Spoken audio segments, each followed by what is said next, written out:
Okay, racism part two.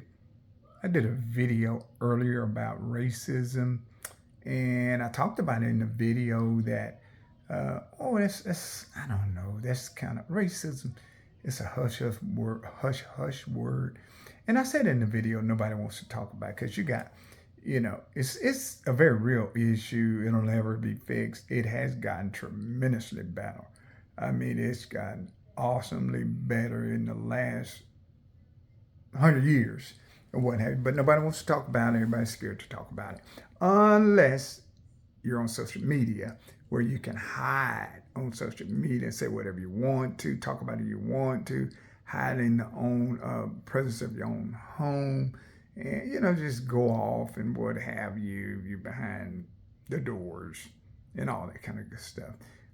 But no one wants to talk about it in person to person and sit down and reason and talk the truth about it, by the way. So this is racism part two. My story. Eddie want to share one more story. And I'll jump right into it. I'll share something. Worked on a job. I worked on my job 45 years and 4 months. I retired about a little over a year ago, right? And on my job, I dealt with people all my life. And I'm going to say I probably dealt with 5 different generations of people. White, black, yellow, brown, green, purple, orange, you name it. Male, female, teenagers, you name it. Anybody, just everybody, right? People's person. I dealt with people. I love people. I'm creative for the people, by the way. So that's what I did all my life. I only had one job. And I want to repeat that one more time. Nearly 46 years, same place, never had another job. People, people, people. That's what I dealt with, okay? I loved it. I loved it.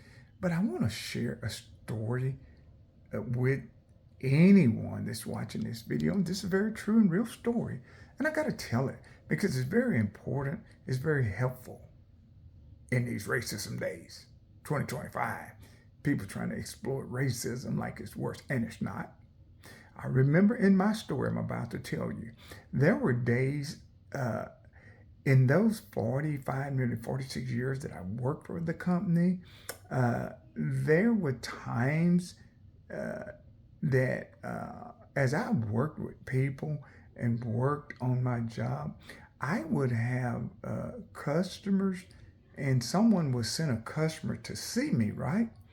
And they would tell, and here's my story. They would send a Caucasian customer to see me, sent from another Caucasian person, right? And they would tell them, well, you know Eddie, he's a black guy, or rather he's the only black there, so you'll know him. It won't be hard to pick him out because they may come to see me. And I'm standing in the midst of 8 Caucasian people, and there's one person of color, which is, guess what? Me. That would have been me. Well, when they would send the customer to me, that's what they would tell the customer. Caucasian guy you won't miss and all that kind of good stuff. And they wouldn't. I get it. Okay. So they'd come down and look for me, and I'd take care of them, and everything was fine. No problem. No problem. It's just the way of the world, right? But do you guys know that after years and years of working at my place of business, I wasn't even aware of this, but the same thing that happened to me years ago happened again and again and again, but it changed. And I didn't even know it, but my customers, once again, they would send a Caucasian person down to see Eddie. Eddie is a person of color, but Eddie would be standing in the midst, or I would be around or in a group or what have you of maybe 8, 5, 10 Caucasian people, or sometimes, I would just wherever. But anyway, make a long story short. And so then people will come to me. Now here's the male of color, Eddie Williams. He's the person of color, right? And now you got other people standing around him that are Caucasian people, right? Okay. So this Caucasian person would come to see Eddie. Now what they would say is that I'm looking for Eddie. Point being, I and everybody else would have to say, well, here he is. Okay, again, listen to what I'm saying. I'm the one that's a person of color. But now they were no longer coming down and identifying, get what I'm saying. They were no longer coming down and identifying Eddie by the color of his skin. This is very real. This happened to me and I was not even aware of it. Years ago, they identified Eddie and they were told to identify Eddie by the color of his skin. Years after that, they would come down and they had not been told to go looking for a person of color. They were just told to go down and look for Eddie. They were no longer told that they would be able to pick me out by the color of my skin. They now would come down, person of color, that's me. 8 Caucasians, we're all talking. They would say, I am looking for Eddie. The other Caucasian people would say, here he is. Or I would say, I'm Eddie. So I need for you guys to understand, you are going to tell me that racism has not changed and gotten better. Oh, I know there's a lot of people who will disagree and they have their own mindset and they want to stick to that. Stick to it or not, I am a living witness. It's changed and it has hugely changed. Now, to whoever that don't want it to change, whoever don't want to accept that, I can't do nothing about that.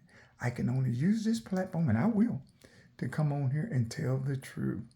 There's a bunch of lying on these platforms, misleading information. Racism Part 2 is what I'm talking about. 2025. I experienced it and I was not even aware. It just occurred to me one day, you know what? I remember people used to come down and identify me by the color of my skin. It came to pass. They would come down and not try to identify or not identify Eddie by the color of his skin, but by Eddie being Eddie. That's what I experienced. It's very real. People are experiencing that right now today. I just charge people to stand up and tell it. Let it be known. Very real. Racism has changed. Takes both parties. As I end this video, I need for everybody to know. Only way racism gets better, it's like a marriage. It takes both people. It takes the black man and the white man. Michael Jackson had a song, Man in the Mirror. I heard him say in the song, white man, black man, gotta make a change. 2 people, we can do it. 2 races, we can do it. Because it's already being done. It's gotten tremendously better. Just look around. I am not trying to stop you guys from getting on social media. But don't stop right there. You go in the real world. Go on your job. Go to the grocery store. Go in your neighborhood. Everywhere you can and find it out for yourself. Don't be afraid to accept it. I did. I love it. It's great. Racism Part 2. You heard from Eddie. Comment. You know where to find me. Peace. I'm out.